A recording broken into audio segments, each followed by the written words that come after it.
En las noches heladas de San Petersburgo, cuando el viento del Neva azota los ventanales del Palacio de Invierno como un lobo enfurecido, se dice que aún se oye un eco lejano.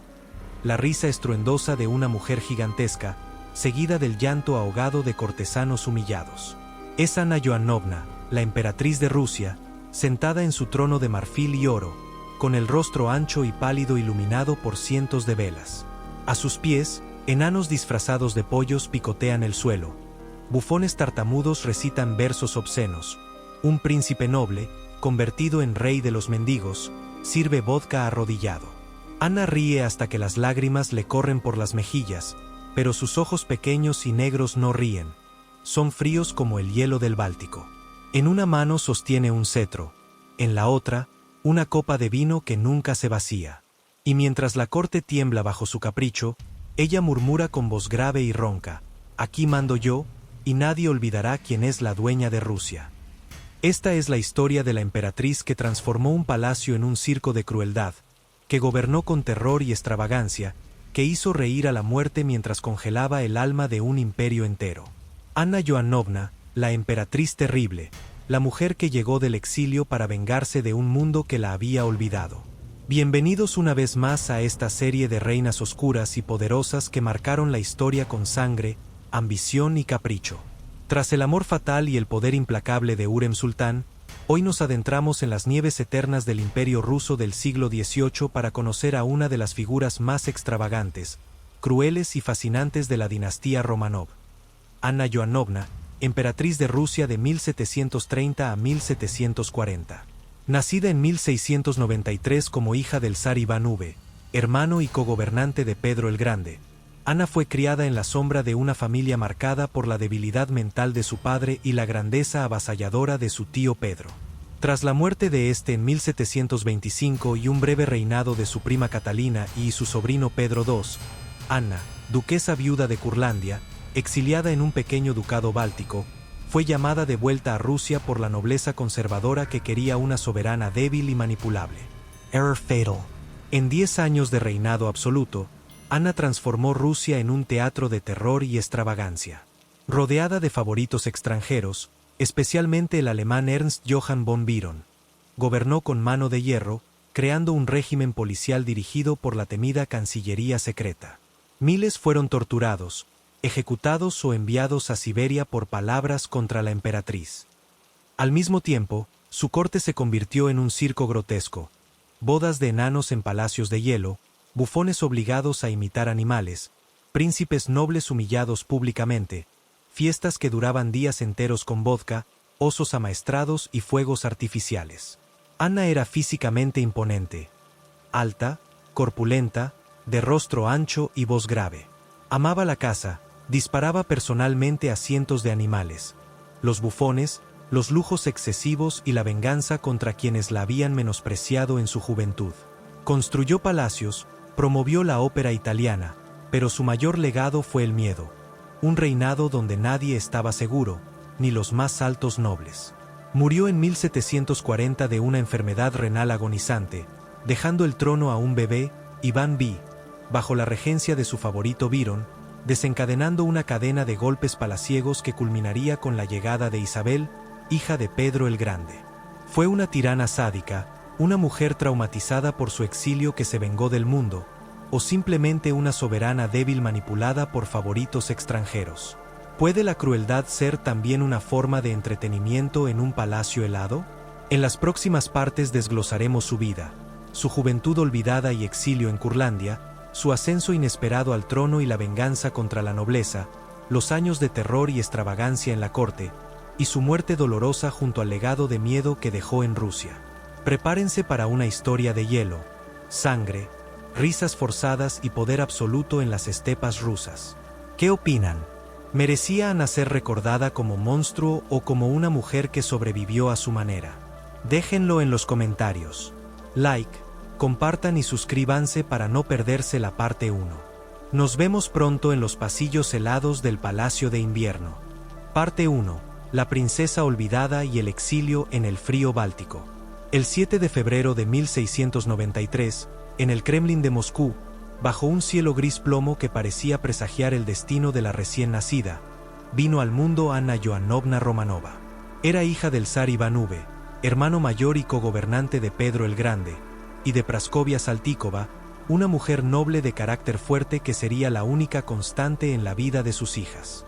El parto fue difícil, el invierno moscovita implacable, y la corte apenas celebró el nacimiento.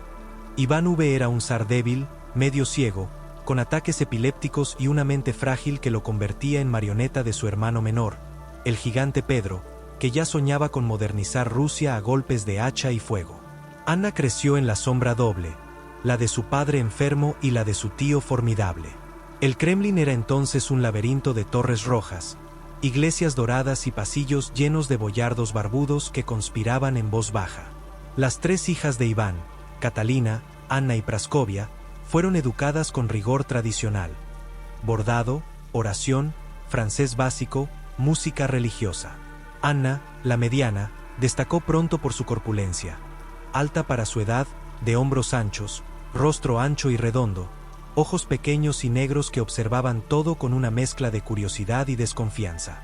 No era bella según los cánones de la época, nada que ver con las delicadas princesas francesas de los cuentos, pero tenía una presencia imponente que hacía que las damas de compañía bajaran la mirada. La infancia terminó abruptamente en 1696, cuando Iván V murió a los 30 años.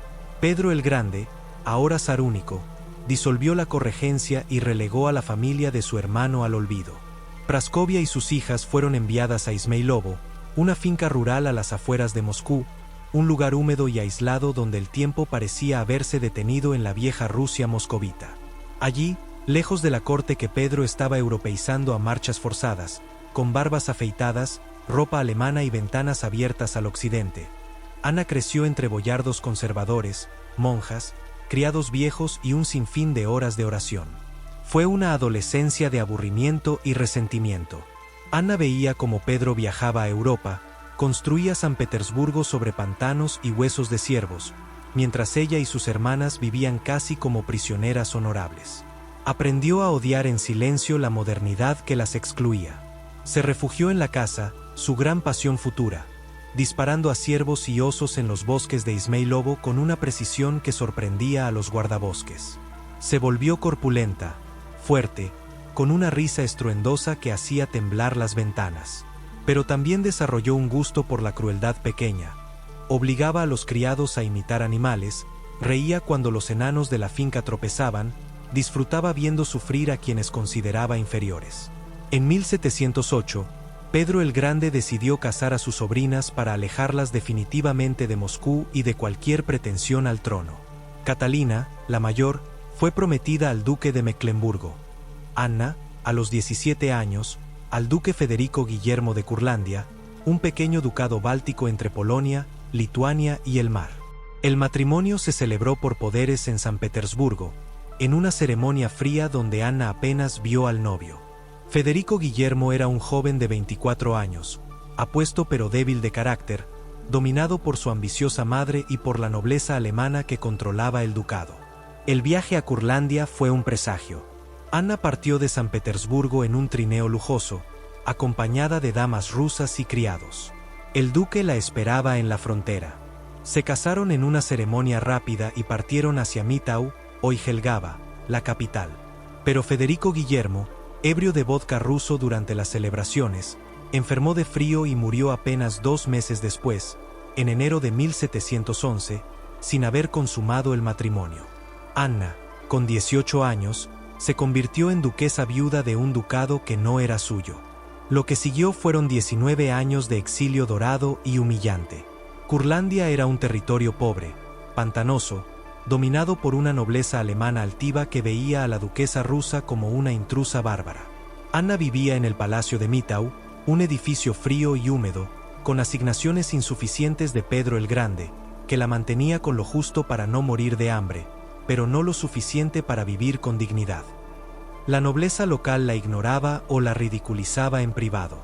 Su madre Praskovia murió en 1723, dejándola aún más sola. En ese aislamiento, Anna desarrolló su carácter definitivo. Se volvió extravagante en lo poco que podía permitirse. Cazaba con furia, disparando a cientos de animales cada temporada. coleccionaba bufones y enanos, organizaba fiestas grotescas donde obligaba a los criados a actuar como animales. Su favorito fue Ernst Johann von Biron, un noble curlandio de origen humilde, apuesto, ambicioso y cruel como ella. Biron se convirtió en su amante, su administrador y su sombra. Juntos gobernaban el ducado con mano de hierro, extorsionando a la nobleza alemana y acumulando un pequeño tesoro.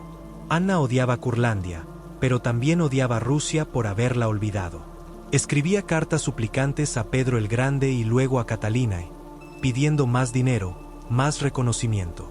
Las respuestas eran frías o inexistentes. Cuando Pedro II, su sobrino, hijo de su primo ejecutado Alexis, subió al trono en 1727, Anna vio una oportunidad. Pero Pedro II murió joven en 1730, sin heredero directo. El Consejo Supremo Privado, dominado por los Dolgorukov y Golitsyn, nobles conservadores que temían la modernización de Pedro el Grande, buscó una candidata débil.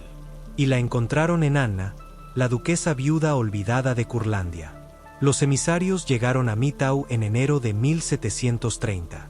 Vasily Dolgorukov, príncipe altivo, le ofreció la corona con condiciones secretas: firmar las condiciones que limitaban su poder absoluto, no declarar guerra, no casarse, no nombrar herederos sin aprobación del Consejo.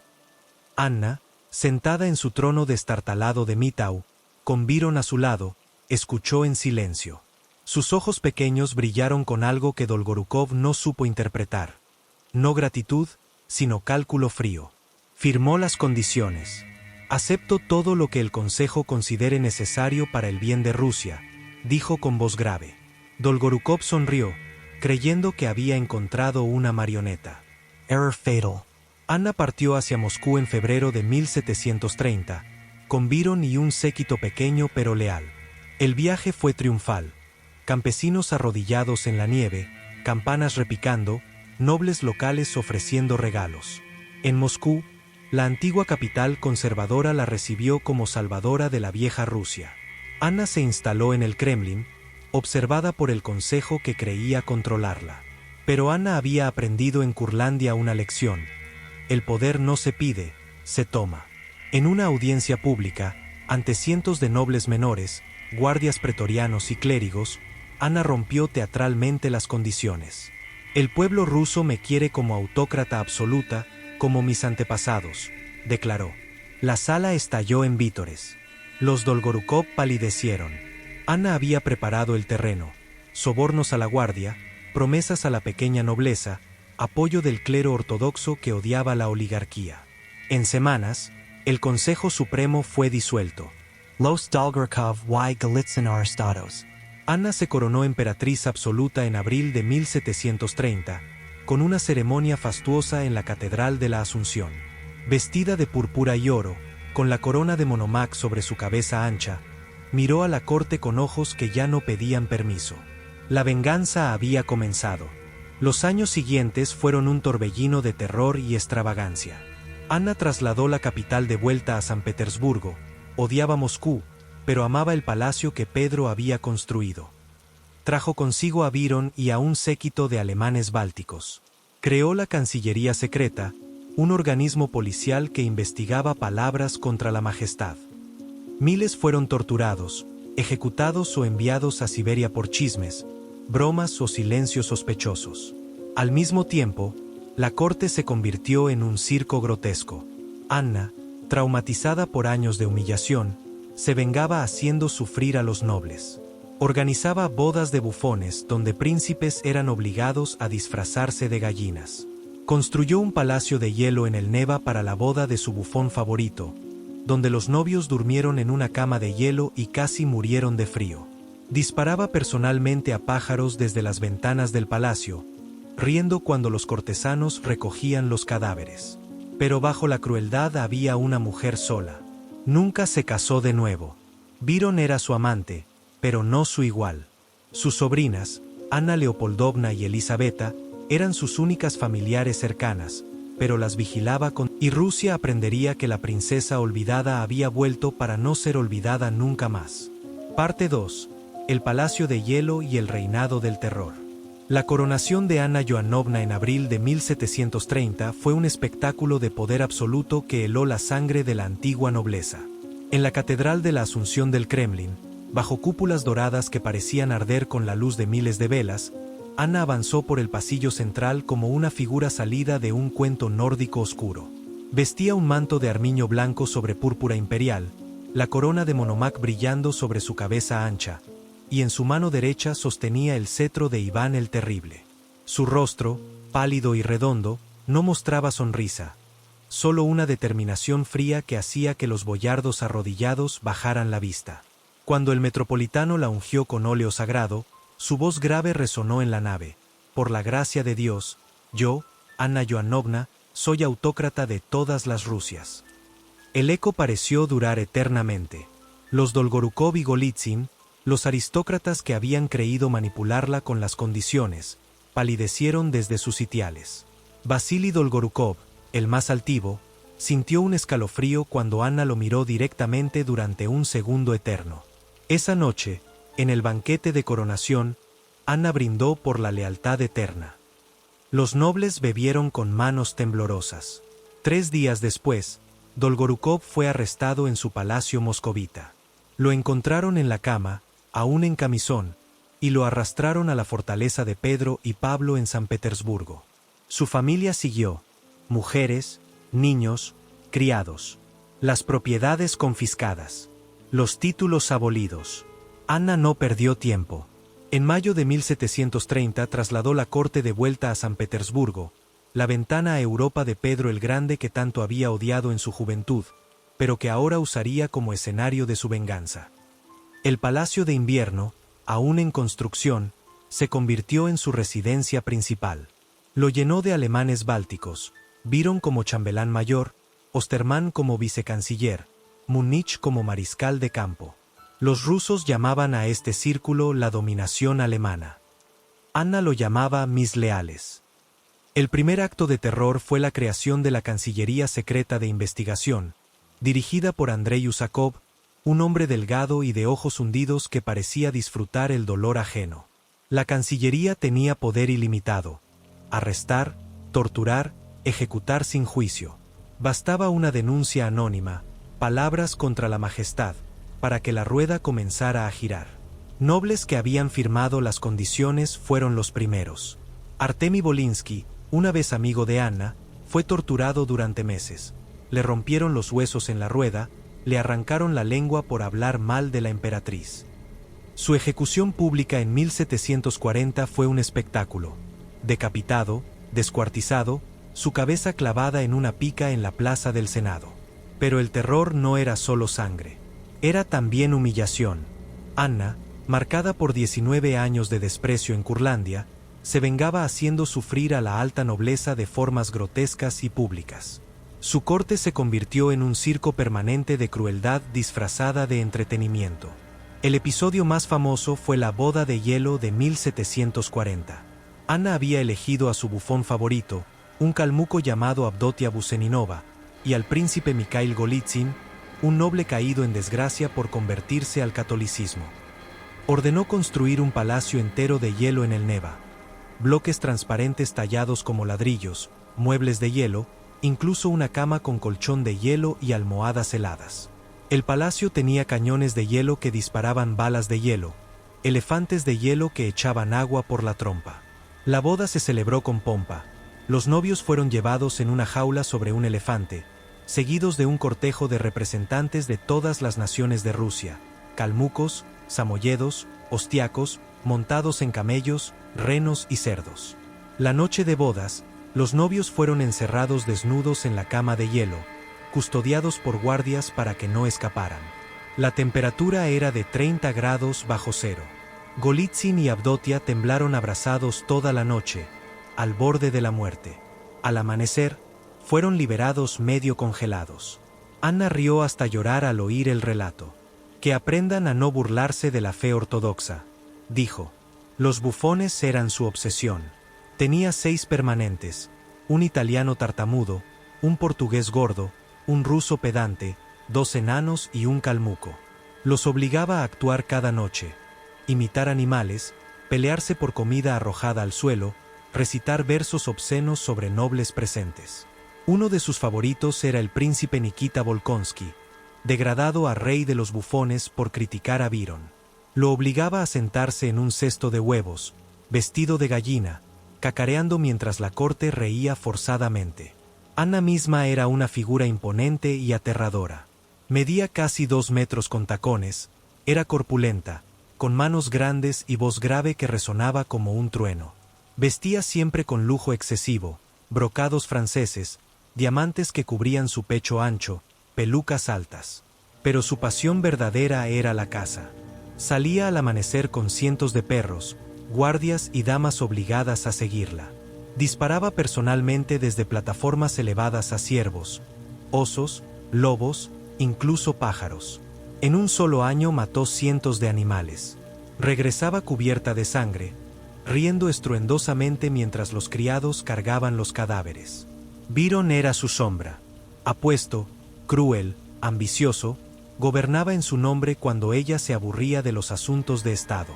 Juntos extorsionaban a la nobleza, confiscaban propiedades, acumulaban fortunas. Los rusos lo odiaban como extranjero, pero Anna lo protegía con ferocidad. «Quien toque a Byron, toca mi corazón», decía. La corte vivía en terror constante. Nadie estaba seguro. Un chisme en una carta, una broma en una cena, un silencio sospechoso podían llevar a la Cancillería secreta. Las torturas eran brutales. Nut, látigo que arrancaba la carne, fuego bajo los pies, la rueda. Miles fueron enviados a Siberia. Familias enteras caminando encadenadas por estepas heladas. Pero Anna también tenía momentos de generosidad caprichosa. Donaba a monasterios, promovia la ópera italiana, traía cantantes de Venecia, construía palacios. En 1736 ordenó la construcción del Palacio de Invierno Definitivo, obra de Rastrelli que aún existe. En 1739, la salud de Anna comenzó a fallar. Dolores en el vientre, hinchazón, sangre en la orina. Los médicos alemanes diagnosticaron piedra en los riñones. Anna seguía cazando, pero cada vez con más dolor. En octubre de 1740, el sufrimiento se volvió insoportable. Se encerró en sus aposentos, rodeada de Byron, su sobrina Anna Leopoldovna y el bebé Iván, hijo de esta, nombrado heredero. Gritaba de dolor, maldecía a los médicos, exigía opio. En sus últimos días, deliraba. Veía fantasmas de Curlandia, de nobles torturados, de su tío Pedro riéndose de ella. «No me olvidarán, nunca me olvidarán», gritaba. El 17 de octubre de 1740, a los 47 años, murió en agonía, con Byron sosteniendo su mano. Su muerte desencadenó caos.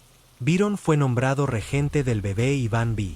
Pero un mes después, Múnich lo arrestó en un golpe palaciego. Anna Leopoldovna tomó la regencia. Un año después, Elisabeta Petrovna, hija de Pedro el Grande, dio otro golpe y subió al trono. El reinado de Anna dejó Rusia marcada. Terror policial, dominación extranjera, nobleza humillada. Pero también un legado arquitectónico y un recuerdo imborrable de una emperatriz que gobernó con risa cruel y mano de hierro. La emperatriz terrible había muerto, pero su sombra helada aún cubría Rusia. Parte 3. La agonía de la emperatriz y el crepúsculo helado. El otoño de 1740 llegó a San Petersburgo con un frío que parecía venir directamente del alma de Anna Joannovna. Los vientos del Neva azotaban los ventanales del Palacio de Invierno con furia, como si el mismo invierno ruso quisiera reclamar a su emperatriz antes de tiempo. Anna, con 47 años, ya no era la mujer corpulenta y risueña que había irrumpido en la corte una década antes. Su cuerpo, antes imponente como una fortaleza, se había hinchado de forma extraña. Las piernas gruesas como troncos, el vientre distendido, el rostro ancho ahora pálido y brillante de sudor constante. Los médicos alemanes, traídos por Byron a precios exorbitantes, murmuraban diagnósticos en latín: piedra en los riñones, gota, hidropesía. Pero Anna sabía que era algo más profundo. El peso de 10 años de venganza, de risas forzadas, de noches en que el sueño la eludía porque veía rostros de nobles torturados flotando en la oscuridad. El dolor comenzó como un pinchazo sordo en el costado derecho, después de una cacería particularmente brutal en septiembre. Anna había salido como siempre, envuelta en pieles de oso, con su rifle favorito en la mano, rodeada de cientos de perros y guardabosques aterrorizados.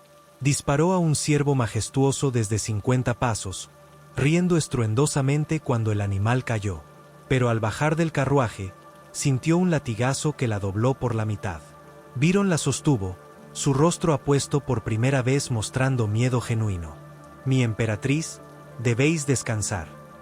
Anna lo apartó con un gesto brusco. «El descanso es para los débiles, Ernst. Yo soy Rusia». Pero el dolor no cedió. Se volvió constante, un fuego lento que le quemaba las entrañas.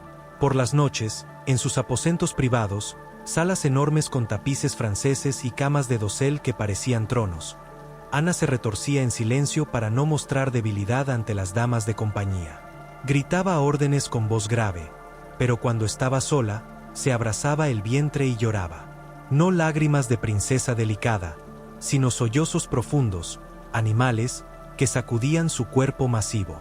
«¿Por qué ahora, Dios mío?», murmuraba al techo pintado con ángeles que parecían burlarse de ella. «He hecho todo lo que me pedisteis. Castigar a los traidores, humillar a los orgullosos, mantener Rusia fuerte. ¿Por qué me castigáis a mí?». Byron era el único que veía su vulnerabilidad. El hombre que había sido su amante, su cómplice, su escudo durante 2 décadas, ahora pasaba noches enteras a su lado, sosteniendo su mano mientras ella deliraba de fiebre. «Anna, mi leona», le susurraba, besando sus dedos hinchados. «No te dejaré ir. Rusia te necesita. Yo te necesito». Anna lo miraba con ojos nublados por el dolor y, por primera vez, dejaba caer la máscara. «Ernst, tengo miedo. No del dolor, sino de ser olvidada. Como en Curlandia. Como cuando era la princesa que nadie quería». El miedo a ser olvidada era el núcleo de su alma rota. Recordaba las noches en Mitau, el palacio húmedo y frío donde los nobles alemanes la miraban con desprecio, donde las cartas a Rusia regresaban sin respuesta o con migajas de dinero. Recordaba la muerte de su marido Federico Guillermo, joven y borracho, dejándola viuda a los 18 años en un ducado que no era suyo. Recordaba la humillación de pedir, de suplicar, de sonreír a quienes la despreciaban. Todo lo que había hecho en el trono, el terror, las humillaciones, las risas crueles, había sido para gritar al mundo: «Aquí estoy, miradme, no me olvidaréis nunca». Pero ahora, postrada en la cama, sentía que el olvido llegaba de todos modos. Los médicos probaban todo: sangrías que la dejaban débil como un niño, opio que la hundía en pesadillas donde veía a los Dolgorukov torturados riéndose de ella, cataplasmas calientes que solo aumentaban el fuego interior. Anna gritaba de dolor, su voz grave resonando por los pasillos como un trueno lejano. Las damas de compañía lloraban en los rincones. Byron, por primera vez en su vida, parecía perdido. En octubre, el dolor se volvió insoportable. Anna ya no podía levantarse.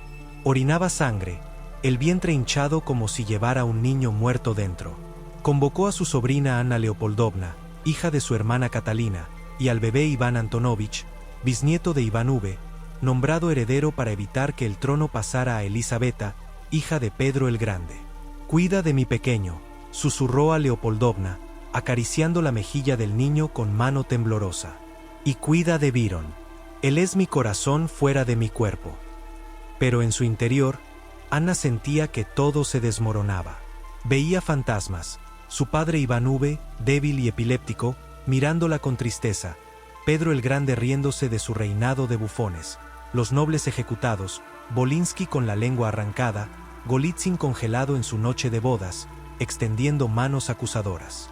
«Yo os hice sufrir porque me hicieron sufrir a mí», gritaba en delirio.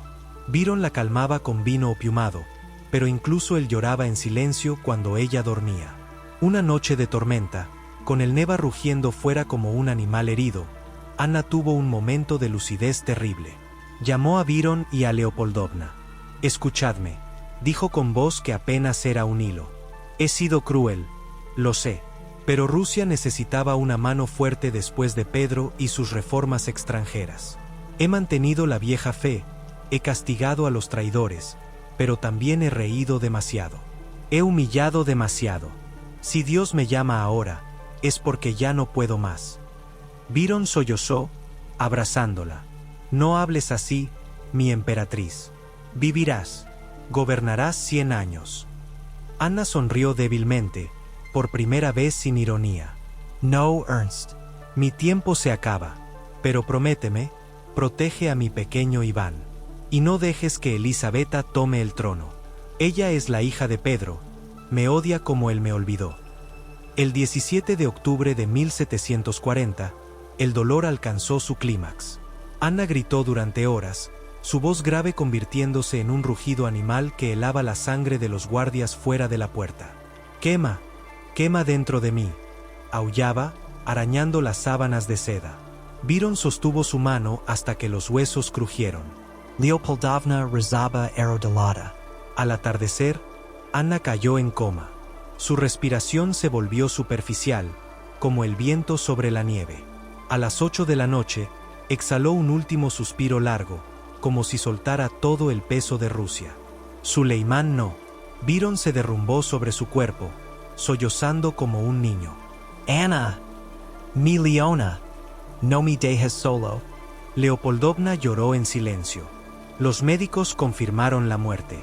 La emperatriz que había hecho temblar Rusia había muerto en agonía, sola en su grandeza. El funeral fue fastuoso, como ella habría querido. El cuerpo, lavado y vestido con púrpura imperial, fue expuesto en el salón del trono. Miles desfilaron, nobles aterrorizados que ahora respiraban aliviados, guardias que habían temido su ira, pobres que habían recibido sus limosnas caprichosas. Byron, nombrado regente del bebé Iván V, organizó todo con mano temblorosa. Pero el caos comenzó inmediatamente. Byron, odiado como extranjero, fue arrestado un mes después por Múnich. Anna Leopoldovna tomó la regencia, débil e indecisa. Un año después, en 1741, Elisabetta Petrovna, la hija de Pedro el Grande, bella y carismática, dio un golpe con la guardia pretoriana. Iván V y su familia fueron encarcelados. Byron enviado a Siberia. El reinado de Anna Joanovna terminó como había vivido, en violencia y olvido rápido. Pero en las noches de invierno, cuando el neva se congela y el viento aúlla alrededor del palacio de invierno, algunos juran oír su risa estruendosa resonando en los pasillos vacíos. La emperatriz que nunca quiso ser olvidada, sigue ahí, en las sombras heladas de Rusia. Parte 4. El legado de hielo y el olvido que nunca llegó. La muerte de Anna Joanovna el 17 de octubre de 1740 no trajo paz a Rusia, sino una tormenta que duraría años. El palacio de invierno, aún envuelto en el olor a opio y sudor de la agonía imperial, se convirtió en un nido de víboras. Byron, nombrado regente del bebé Iván V según el testamento de Anna, creyó que su hora había llegado. Durante 3 semanas gobernó con la misma arrogancia que había mostrado al lado de la emperatriz. Confiscaba propiedades, exigía juramentos de lealtad, paseaba por los pasillos con la cabeza alta como si la corona fuera suya. Pero el odio acumulado contra el alemán era demasiado grande. Nobles rusos, oficiales de la guardia, incluso algunos favoritos de Anna susurraban en las sombras. Byron mató a la emperatriz con su ambición. Byron nos humilara para siempre. El golpe llegó en la noche del 8 de noviembre de 1740. Burkhard Christoph von Múnich, el mariscal de campo alemán que había servido fielmente a Anna pero que odiaba a Byron con pasión, irrumpió en los aposentos del regente con un pelotón de guardias pretorianos. Byron fue arrancado de la cama en camisón, su esposa gritando, sus hijos llorando. Lo arrastraron por los pasillos que había recorrido como dueño, lo arrojaron a una carreta y lo enviaron encadenado a la fortaleza de Schlisselburg. Anna Leopoldovna, la sobrina de la difunta emperatriz, madre del bebé Iván V, fue proclamada regente. Rusia suspiró aliviada. El favorito más odiado había caído. Pero el alivio duró poco. Leopoldovna era débil, indecisa, más interesada en su amante francés que en gobernar. El bebé Iván, un niño de meses, era un títere perfecto. La corte se dividió en facciones. Y en las sombras crecía otra figura, Elisaveta Petrovna, la hija bastarda de Pedro el Grande, bella, carismática, de 31 años, que vivía en un palacio menor rodeada de guardias pretorianos franceses que la adoraban. Elisaveta había pasado el reinado de Ana en semi-exilio, vigilada, humillada por no ser invitada a las fiestas grotescas. Pero nunca olvidó que era sangre directa del gran Pedro. Y ahora veía su oportunidad. El 25 de noviembre de 1741, Elisaveta dio el golpe que cambió todo. Vestida con uniforme de guardia pretoriana, con el cabello recogido bajo un casco, irrumpió en el palacio de invierno al frente de 300 soldados leales. «Por mi padre Pedro y por Rusia», gritó. Los guardias alemanes de Leopoldovna apenas resistieron. La regente fue arrestada en su cama, con su amante y su hijo. El bebé Iván V fue arrancado de su cuna. Elisaveta entró en el salón del trono, se sentó en el asiento de Ana y declaró: «El reinado del terror alemán ha terminado». El destino de los supervivientes del círculo de Anna fue cruel. Biron fue enviado a Siberia, a una aldea helada llamada Pelim, donde vivió 20 años en una choza de madera. Olvidado pero vivo, Elisaveta no quiso ejecutarlo para no mancharse las manos con más sangre. Múnich, el golpista, fue arrestado por la misma Elisaveta y también enviado a Siberia. Osterman, el vicecanciller, fue torturado y condenado a muerte, pero perdonado en el patíbulo y exiliado. Leopoldovna y su familia fueron confinados primero en Fortaleza, luego exiliados al norte. El bebé Iván V pasó toda su vida en prisión, 23 años en celdas solitarias, hasta que Catalina la Grande lo mandó matar en 1764 cuando un oficial intentó liberarlo. Elisaveta borró sistemáticamente el legado de Anna. Prohibió mencionar su nombre en documentos oficiales. Ordenó destruir retratos, quemar archivos de la Cancillería secreta. Los palacios de hielo se derritieron en la memoria. Las bodas de bufones se convirtieron en anécdotas contadas en susurros. La corte volvió a ser francesa, elegante, europea. Elisaveta promovió la ópera, el ballet, la moda parisina. Rusia respiró aliviada. El tiempo de los alemanes había terminado. Pero no todo se borró. El palacio de invierno que Anna había ampliado, las fortalezas bálticas, las reformas administrativas, aunque crueles, perduraron. Y sobre todo, el miedo. La nobleza rusa aprendió que incluso una mujer débil podía destruirlos. Que el trono era un animal salvaje que devoraba a quien lo subestimaba. Cuando Catalina la Grande subió al poder en 1762, usó muchas de las herramientas que Anna había perfeccionado: policía secreta, favoritos, exilios. En la memoria popular, Anna Joanovna se convirtió en una figura ambivalente. Para los historiadores del siglo XVIII, fue la tirana, la emperatriz cruel. Karamzin la llamó un monstruo en forma de mujer. Pero en las aldeas, entre los campesinos que habían recibido limosnas de sus cocinas públicas, se contaban historias diferentes. Anna disparaba mejor que cualquier hombre. Anna alimentaba a los pobres en invierno. En los monasterios, los monjes conservadores la recordaban como protectora de la vieja fe contra las reformas de Pedro. En el siglo XIX, con el auge del romanticismo, Anna se convirtió en personaje de leyendas. Pushkin escribió sobre su corte en Notas marginales. Novelas góticas la pintaban como una madrastra cruel de cuento ruso. En el siglo XX, los historiadores soviéticos la condenaron como representante del absolutismo reaccionario. Pero también reconocieron que bajo su reinado Rusia mantuvo su integridad territorial contra suecos y turcos. Hoy, en la Rusia del siglo XXI, Anna Joanovna es una figura secundaria, eclipsada por Pedro, Catalina y Elisaveta. Su retrato en el Hermitage muestra a una mujer corpulenta, de rostro ancho, ojos pequeños, con una expresión que no es crueldad, sino cansancio. Los turistas pasan rápido, sin saber que esa mujer transformó el terror en arte y la humillación en política. Pero en las noches de invierno, cuando el neva se congela y la nieve cubre San Petersburgo como un sudario blanco, los guardianes del Palacio de Invierno, hombres y mujeres que han trabajado allí generaciones, bajan la voz y cuentan la historia verdadera. Cuentan de una princesa olvidada que volvió del exilio para vengarse del mundo, que hizo reír a la muerte mientras congelaba almas, que gobernó con terror porque había sido gobernada por el olvido, que murió gritando de dolor, pero nunca de arrepentimiento, y que, aunque su nombre fue borrado de los libros oficiales, sigue ahí, en el viento que aúlla alrededor del palacio, en el eco de una risa estruendosa que nadie explica, en la memoria de un imperio que aprendió a temer incluso a las mujeres que parecían débiles. Porque Anna Joanovna no fue solo una tirana. Fue la prueba de que el poder, una vez tomado, deja cicatrices que ni el tiempo ni el hielo pueden borrar. Y en las profundidades heladas de Rusia, su sombra aún camina.